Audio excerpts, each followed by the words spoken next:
오늘 제목을 한번 따라서 합시다. 바꿔서 쓰시는 하나님. 아멘이십니까?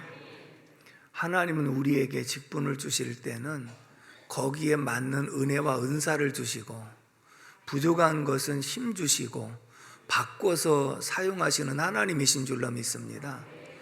오늘 우리가 각 기관에 총회가 있는데, 총회를 앞두고 우리의 봉사의 자세를 말씀의 거울 앞에 한번 비춰봤으면 해서 이 말씀을 준비했고요.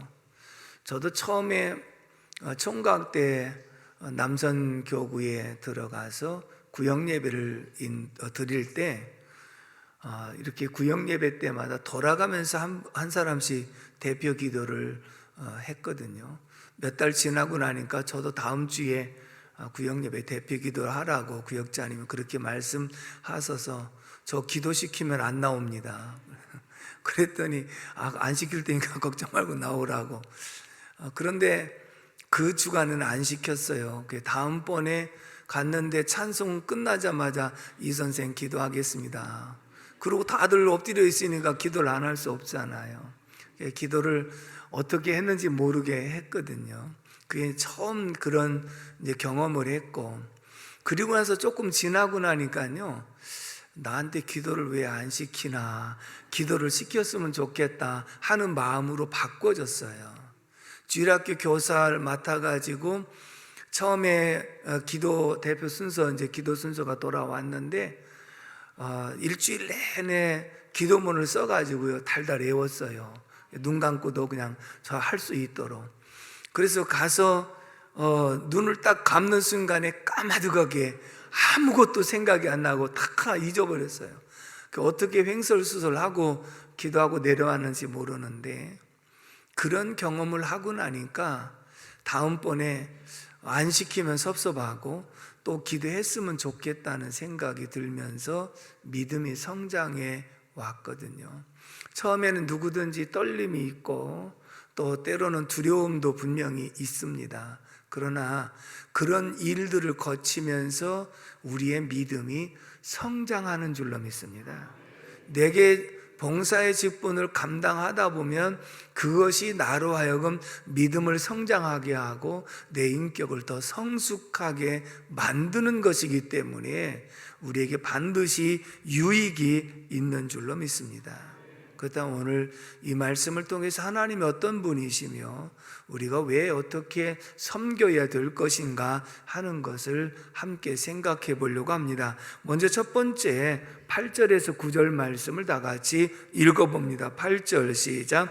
그러나 나의 종도 이스라엘아, 내가 택한 야곱아, 나의 벗 아브라함의 자손아, 내가 땅 끝에서부터 너를 붙들며 땅 모퉁이에서부터 너를 부르고 내게 이르기를 너는 나의 종이라, 내가 너를 택하고 싫어하여 버리지 아니하였다 하였노라. 아멘. 따라서 합시다. 구원하시는 하나님. 구원하시는 하나님은 나를 만세전에 선택하시고 그리고 부르시고 싫어서 버리지 아니하시고 구원하셨다. 할렐루야. 여러분, 하나님의 선택은 우리가 태어나기 이전입니다. 그 말은 무슨 소리냐면, 내가 잘나고 못나고 잘하고 못해서 선택하고 안 한 것이 아니라 내가 태어나기 전 창세 전에 나를 선택한 것을 보면 내 행위와는 아무런 관계가 없었다. 근데 하나님 한 번 선택은 영원한 선택이요, 한 번 구원은 영원한 구원이기 때문에 내가 너를 선택하고 싫어서 버리지 아니했다. 얼마나 감사한 일입니까? 하나님 우리를 선택하셨죠. 그리고 때가 이름에 구원하셨죠. 그것을 생각하면 하나님의 은혜가 항상 우리 속에 감사한 일인 줄로 믿습니다. 하나님의 선택을 생각하면 우리가 부족함에도 불구하고 신약에 와서 고린도전서 1장 27절에서부터 말씀을 보면 이렇게 기록되어 있는데, 고린도전서 1장 27절의 말씀을 다 같이 읽어보겠습니다. 시작. 그러나 하나님께서 세상에 미련한 것들을 택하사 지혜 있는 자들을 부끄럽게 하려 하시고 세상에 약한 것들을 택하사 강한 것들을 부끄럽게 하시며 하나님께서 세상에 천한 것들을 택하사 있는 것들을 폐하려 하시나니. 아멘. 이렇게 말씀을 했어요. 자, 하나님의 선택은 창세전에 나와 아무런 행위와 관계없이 선택을 했는데, 그러나 우리가 원죄를 가지고 태어나서 죄성을 가지고 살았는데 선택받은 백성이더라도 우리의 삶을 보니까 미련한 것, 세상에서 미련한 것들을 하나님이 선택하셨고 세상의 약한 자들을 선택하셨고 세상에서 천한 것들을 선택하셨다. 그 이유가 무엇이냐? 이렇게 말씀합니다. 21장 29절 말씀 다 같이 한번 읽어봅니다. 시작. 이는 아무 육체도 하나님 앞에서 자랑하지 못하게 하려 하심이라. 아멘. 이는 아무 육체도 자랑하지 못하게 하려 하심이라. 우리의 행위와 관계없이 선택을 하셨고 선택받은 백성이 죄성을 갖고 살아가면서도 천한 자, 가난한 자, 약한 자, 미련한 자를 선택하신 이유는 내가 이렇게 잘났기 때문에 선택했다. 아무 육체라도 자기를 자랑하지 못하게 하시려고 약하고 약한 우리를 선택하셨다. 이 말씀은 구원은 전적인 하나님의 은혜에 달려 있는 줄로 믿습니다. 내가 잘나서 내가 무엇을 잘해서 구원하신 것이 아니라 하나님의 선택과 때가 이름에 부르셔서 예수를 영접하게 하심으로 구원하신 것은 하나님의 전적인 은혜로 되어진 일인 줄로 믿습니다. 근데 이 구원을 우리에게 선물해 주실 때 값없이 주셨다는, 가치가 없다는 말씀이 아니라 항상 이스라엘 백성들을 향하여 하나님 이렇게 말씀, 너희를 애굽에서 인도하여 내신 여호와께 감사하라. 너희를 애굽에서 구원해 내신 여호와께 감사하라. 이렇게 말씀을 했거든요. 그런데 이스라엘 백성들을 애굽에서 건져내실 때 이런 수고가 있었음을 봅니다. 2장을 넘겨서 이사야서 43장 3절의 말씀을 다 같이 한번 읽어보도록 하겠습니다. 시작. 대저 나는 여호와 네 하나님이요 이스라엘의 거룩한 이요 내 구원자임이라. 내가 애굽을 너의 속량물로 구스와 스바를 너를 대신하여 주었노라. 아멘.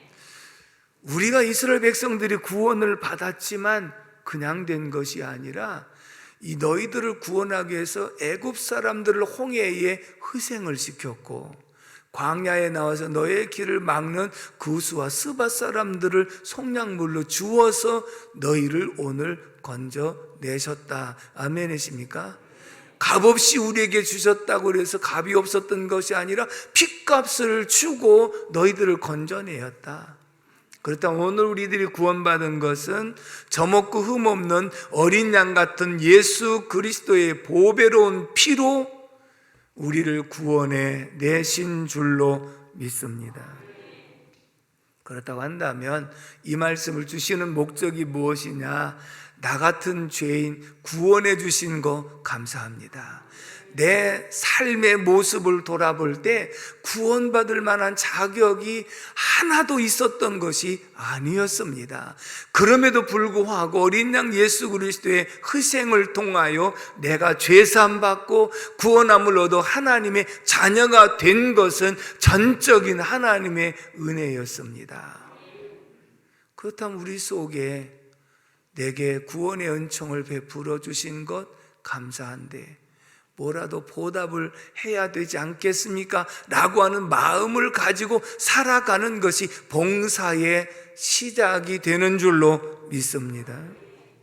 두 번째, 택하고 구원하신 하나님이 이렇게 말씀하십니다. 10절에서 11절의 말씀을 다 같이 읽어봅니다. 10절 시작.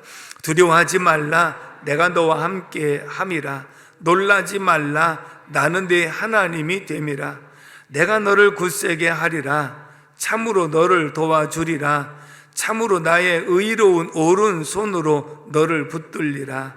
보라, 내게 노하던 자들이 수치와 욕을 당할 것이요, 너와 다투는 자들이 아무것도 아닌 것 같이 될 것이며 멸망할 것이라. 아멘.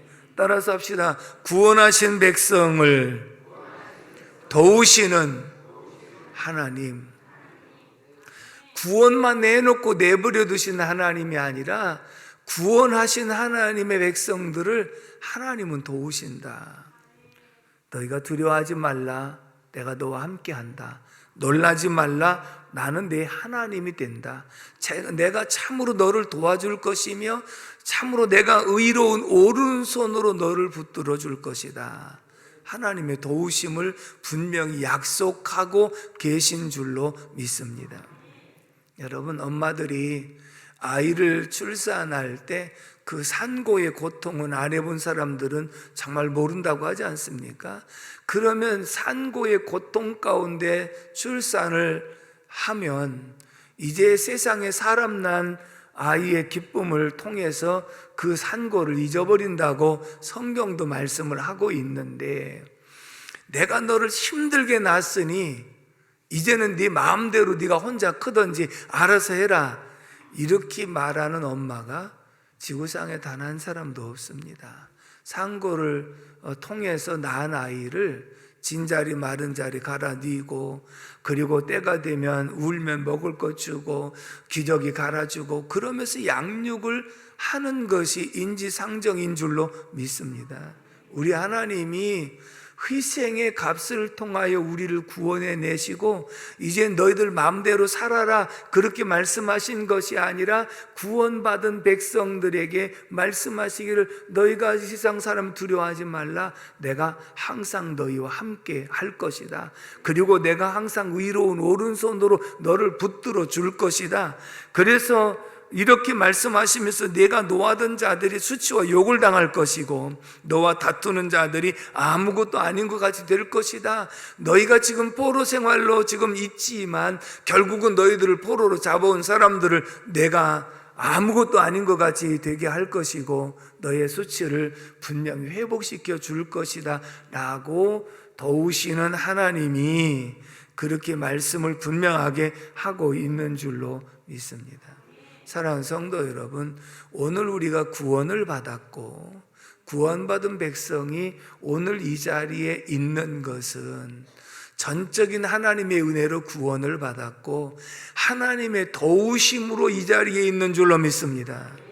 은혜의 자리, 믿음의 자리, 복된 자리, 거룩한 자리에 있게 하심은 내 삶을 돌아볼 때 나의 나된 것은 하나님의 은혜로 되었고 하나님의 도우심으로 되었고 하나님의 축복으로 되어졌기 때문에 이 자리에 있게 되는 줄로 믿습니다. 이사야서 43장 1절의 말씀을 다 같이 한번 읽어보도록 하겠습니다. 시작. 야곱아, 너를 창조하신 여호와께서 지금 말씀하시느니라. 이스라엘아, 너를 지으신 이가 말씀하시느니라. 너는 두려워하지 말라. 내가 너를 구속하였고 내가 너를 지명하여 불렀나니 너는 내 것이라. 아멘. 하나님이 약속하신 것은 내가 너를 지명하여 불렀나니 너는 내 것이라. 이 말씀은 하나님이 모든 것을 책임져 주시겠다는 약속인 줄로 믿습니다. 하나님 우리 인간의 생사화복의 주관자시기 때문에 얼마든지 책임을 지실 수 있는 하나님이신 줄로 믿습니다. 부모는 자식을 책임질 수가 없습니다. 아플 때 대신 아파줄 수도 없고요. 죽게 됐을 때 대신 죽어주고 자식을 살릴 수 있는 것이 아닙니다. 왜요? 하나님께서 맡겨주신, 양육하라고 맡겨주신 하나님의 자녀이기 때문인 줄로 믿습니다. 근데 하나님은 내가 너를 지명하여 불러나니 너는 내 것이라고 말씀하시고 내가 너를 책임져 주는데 모든 것 다 책임질 수 있는 분은 하나님이신 줄로 믿습니다. 구원받은 백성들을 하나님이 도우시고 하나님이 지키시고 인도하신 것이 지금까지 해오신 일인 줄로 믿습니다. 그렇다면 우리가 이 세상을 살아가면서 힘들고 어려운 일들을 만날 수가 있는데 이 말씀을 여러분들이 주목하면 힘이 될 줄로 믿습니다. 로마서 8장 31절의 말씀을 다 같이 읽어보겠습니다. 시작. 그런즉 이 일에 대하여 우리가 무슨 말을 하리요? 만일 하나님이 우리를 위하시면 누가 우리를 대적하리요? 아멘이십니까? 하나님이 우리를 위하시면 누가 우리를 대적하겠느냐? 아무도 대적할 존재가 없음을 분명하게 말씀하고 있는 줄로 믿습니다. 구원하신 하나님이 그 백성들과 함께 하시고 오른손으로 붙들고 계시고 도와주시기 때문에 어떤 상황 속에서도 하나님 우리를 위하시면 누가 우리를 대적하겠느냐? 대적할 존재가 없음을 분명하게 말씀하고 있는 줄로 믿습니다. 그 다음에 여기까지 말씀을 생각해 보면 나 같은 죄인 구원해 주신 것만도 감사하지요.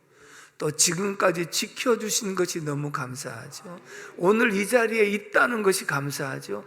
이 자리에 있는 것은 내가 지난날 모든 것이 순탄하고 좋아서만 이 자리에 있는 것이 아니라 정말 말할 수 없는 고난과 역경과 수모와 어려운 일들이 많이 있었음에도 불구하고 그때마다 하나님이 도와주셨고 그때마다 하나님 인도해 주셨고 하나님 보호해 주셔서 이 자리에 있게 하신 줄로 믿습니다. 그러니 우리의 마음속에는 구원해 주신 것 감사, 보호하시고 지켜주신 것 감사. 사람이 이런 은혜를 믿고 나면 여호와께서 내게 주신 이 모든 은혜를 무엇으로 보답할까? 보답하고자 하는 마음을 갖게 되는 것도 사람의 마음인 줄로 믿습니다. 그런데 중요한 것은 우리의 마음 속에 보답하고자 하는 마음이 식어졌다고 한다면 구원의 은총에 대한 감격이 식어진 것이고 지금까지 지켜주시고 보호하신 은혜가 식어진 결과인데 이렇게 식어진 상태에 있으면 봉사도 안 되는 거예요. 잘 안 되는 거예요. 그렇기 때문에 오늘 이 말씀은 다시 한번 구원의 은총을 기억하고 감사하고 지금까지 지켜주시고 보호하신 하나님의 은총을 기억하고 감사할 수 있는 저와 여러분들이 되기를 주님의 이름으로 축복합니다. 여러분, 신앙생활이 그냥 왔다 갔다 하는 생활로 끝나버리면 주님 앞에 설 때 내놓을 만한 것이 아무것도 없습니다. 내가 세상에서 무엇 하다 왔느냐? 그냥 왔다 갔다 하다 왔는데요. 이렇게 대답해서는 안 되잖아요. 제가 부족하지만 이러이러한 일들을 감당하다 왔습니다. 그래, 착하고 충성된 종아, 내가 잘하였도다 라고 칭찬 듣는 저와 여러분들이 되시기를 바랍니다. 역사 앞에 아름다운 이름을 남기는 귀한 그릇이 되기를 주님의 이름으로 축복합니다. 마지막에 세 번째 14절에서 15절의 말씀을 다 같이 읽겠습니다. 시작. 버러지 같은 너 야곱아, 너의 이스라엘 사람들아, 두려워하지 말라. 나 여호와가 말하노니 내가 너를 도울 것이라. 내 구속자는 이스라엘의 거룩한 이이니라. 보라, 내가 너를 이가 날카로운 새 타작기로 삼으리니 내가 산들을 쳐서 부스러기를 만들 것이며 작은 산들을 겨같이 만들 것이라. 아멘. 따라서 합시다. 바꿔서 쓰시는 하나님. 아멘이십니까? 하나님은 우리를 구원하셨죠. 지켜 보호하여 주셨죠. 그래서 그 은혜 감사해서 주님 앞에 보답하려고 하는 마음을 가졌을 때 하나님은 우리 연약한 것을 바꿔서 강하게 사용하시는 하나님이신 줄로 믿습니다. 너 버러지 같은 야곱아, 그렇게 말씀을 했는데 먼저 성경에는 지렁이 같은 너 야곱아. 지렁이는 어떤 존재입니까? 밟으면 꿈틀하는데 꿈틀 해봤자 아무것도 아닙니다. 지렁이는 밖에 나왔다가 햇빛이 쪼이면요 빨리 풀 속으로 못 들어가면 그냥 길거리에서 죽는 모습을, 약하디 약한 존재. 우리가 하나님의 구원을 받았지만 부족하기 짝이 없는 존재라고 하는 것을 표현했는데, 이렇게 약한 존재를 이가 날카로운 타작 기계로 바꿔서 사용해 주시겠다. 아멘이십니까? 흔히들 이런 일을 좀 감당했으면 좋겠습니다. 아이고 목사님, 저는 부족해서 못해요. 지렁이 같은 야곱일지라도 이가 날카로운 타작 기계로 바꿔서 쓰시는 분이 하나님이신 줄로 믿습니다. 어떤 직분을 맡기면 제가 부족하지만 한번 해보겠습니다, 저를 위해서 기도해 주십시오. 아멘이십니까? 그러면 하나님께서 그 직분에 맞는 은사도 주시고 믿음도 주시고 환경 여건도 주셔서 능히 감당하게 하시는 하나님이신 줄로 믿습니다. 매년 이맘때쯤 되면 몇 사람은 꼭 나와요. 목사님, 내년에는 제가 봉사를 못할 것 같습니다. 왜요? 아무래도 여러 가지 바쁘고 그래서 제가 내년에는 한 해 쉬었다가 한번 해보고 그리고 열심히 하겠습니다. 어떤 사람은 제가 전반기만 한번 쉬어보겠습니다, 이런 얘기들을 하시는 분들이 항상 있었어요. 그런데 그러면 제가 그렇게 얘기를 하지요. 다시 한번 생각해보고 힘들면 힘든 속에서 조금 줄여서라도 그 명맥을 유지했으면 좋겠다, 그렇게 권합니다. 근데 지금까지 저한테 못하겠다고 와서 권했을 때에 그럼 그렇게 해보겠습니다 하고 돌아간 사람이 거의 없었어요. 그 이유는 무엇이냐면 자기가 이미 정해놓고 왔어요. 정해놓고 와서 저에게 상의하는 것이 아니라 통보하러 온 거예요. 그러니까 자기 마음에 이미 정했기 때문에 누가 말을 하더라도 바꿔지질 않더라고요. 그러면 본인이 해놓은 말이 있기 때문에 그래도 더 직분 감당 안 해도 열심히 하겠다고 그래서 한두 달은 그대로 열심히 합니다. 자기 말에 책임을 지려고 합니다. 두세 달 지나면 예배도 빠지기 시작합니다. 연말 되면 어디로 새나간지 모르게 새나가는 경우들을 많이 봤거든요. 왜 그런지 아십니까? 직분은 우리의 믿음을 성장하게 하는 방편인 줄로 믿습니다. 열심히 감당하다 보면 그게 힘들고 어려워서 기도하게 되고 그런 속에서 감당하면 하나님 힘 주셔서 그 일을 능히도 감당하게 하시는 줄로 믿습니다. 왜요? 바꿔서 쓰시는 하나님이시기 때문인 줄로 믿습니다. 저의 오랜 습관 가운데 하나가 중학교 다닐 때 남녀공학인데 남학생이 3반이고 여학생이 2반입니다. 이제 학교 다니면서 길에서 여학생들을 만날 때가 있습니다. 저 앞에서 여학생이 오면요, 제가 먼저 부끄러워가고 고개를 숙이고 가거나 옆을 보고 가거나 그러면 여학생은 많이 쳐다보고 갑니다. 이렇게 수줍음을 많이 타던 사람이거든요. 근데 그때 습관이 돼갖고 지금까지도 처음 보는 사람 얼굴을 못 쳐다봐요. 그래서 우리 성도들 처음 등록해도요, 얼굴을 제가 못 익혀요. 몇 번 봐야, 그리고 신방에 가서 어떤 기회가 돼서 이렇게 보면 그때서 얼굴을 알아보고 대신에 이름을 한 번 들으면 그것은 잘 기억하는 그런 은사가 있습니다마는, 그러니 저같이 수줍음이 많은 사람이, 얼굴을 제대로 쳐다보지 못하는 사람이 어떻게 설교자로 이곳에 서서 그 사역을 감당할 수 있었을까요? 그런 모습 속에서도 하나님이 담대함을 주셔서 지금은 다 쳐다보잖아요. 이렇게 공적인 자리에서는 다 쳐다볼 수 있지만 내려가면 또 못 쳐다봐요. 지금도 그게 안 쳐다봐진다니까. 그래가지고 얼굴을 잘 몰라보는 게 죄송합니다. 제가 드리고 싶은 말씀은, 제가 이렇게 수줍음이 많은 사람임에도 불구하고 하나님 바꿔서 수많은 사람들 앞에서도 담대하게 설교할 수 있게 하심은 지렁이 같은 존재를 이가 날카로운 타작 기계로 바꿔서 사용해 주시고 있기 때문인 줄로 믿습니다. 아멘이십니까? 오늘 저와 여러분들 죄인을 의인으로 바꿔주셨고요, 또 여러 가지 부족한 존재를 하나님 강한 존재로 바꿔주셨기 때문에 이 자리에 있게 된 줄로 믿습니다. 모든 일에 시기와 때가 있습니다. 은혜 받을 때가 있습니다. 보라, 지금은 은혜 받을 만한 때요, 보라, 지금이 구원의 날이로다. 봉사할 때가 있는 줄로 믿습니다. 주님 말씀하시기를 어두운 밤이 오리니 아직은 내가 낮임에 일하여야 하리라. 어두운 밤은 건강의 밤이 원치 아니하게 올 때가 있습니다.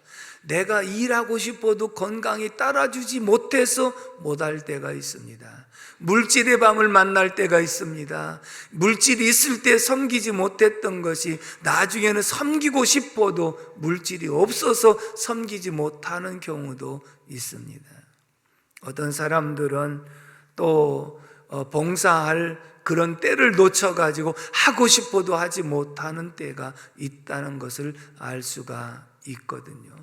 제가 말씀드리고 싶은 것은, 오늘 총회를 할 때 여러분들 스스로 말씀을 들으면서 내가 이번에는 이런 은사가 있으니까 회장을 한번 해봤으면 좋겠다, 나는 부회장의 은사니까 여기에 봉사했으면 좋겠다, 나는 총무의 은사가 있으니까 이 일을 감당했으면 좋겠다, 자기 스스로 자원해서 나서서 할 수 있다면 진짜 은혜 받은 사람이고 진짜 믿음이 있는 사람인 줄로 믿습니다. 어떤 교회 장로님이 장로 투표에 3번을 떨어졌대요. 근데 한 표가 모자라서 그렇게 3번이나 떨어졌다 하더라고요. 이것은 입학시험에서 1점이 모자라서 불합격한 거나 비슷하잖아요. 그 4번째인가 됐다는데, 그분 고백이 뭐냐면 봉사할 마음이 안 생깁니다, 그런 얘기를 담임 목사한테 고백을 했다 하더라고요. 내가 이렇게 인정을 못 받았나 하는 그런 생각. 그러니까 그걸 생각하면 한 사람 때문에 내가 못된 것이 아니라 그만큼 내가 앞에서 열심을 안 했기 때문에 많은 사람들의 지지를 못 받은 그런 결과이기도 한 것이거든요. 그러므로 저는 늘 말씀드린 대로 기관에서부터 인정받는 모습이 필요한 것이고, 나아가서 전체적으로 인정받는 모습이 필요하지 않겠습니까? 그러므로 오늘 총회를 맞이하는 여러분들, 나 같은 죄인 구원해 주신 것 감사하고, 오늘까지 지켜주시고 인도하사 이 자리에 있게 하신 것 감사하고, 그렇다면 여호와께서 내게 주신 이 모든 은혜를 무엇으로 보답할꼬? 라고 하는 마음의 자세로 각자에게 맡겨진 사명 힘있게 감당할 수 있기를 주님의 이름으로 축복합니다. 기도하겠습니다. 고마우신 하나님 아버지, 은혜와 사랑을 진심으로 감사를 드립니다. 오늘도 하나님께서 우리를 구원해 주신 것을 다시 한번 기억하게 하시고 감사하는 마음을 가질 수 있도록 도와주신 것 감사합니다. 지난날 환난과 역경이 있었을지라도 하나님 우리를 지켜주시고 보호하셔서 오늘 이 자리에 있게 하신 것 진심으로 감사를 드립니다. 여호와께서 내게 주신 이 무대를 무엇으로 보답할까 하는 마음으로 살아가게 도와주시옵시고, 오늘 총회를 앞두고 각자에게 맡겨진 사명을 자원해서 감당할 수 있도록 도와주시옵시고, 놀라운 은혜로 함께하여 주옵소서. 예수님의 이름으로 축복하고 기도합니다. 아멘.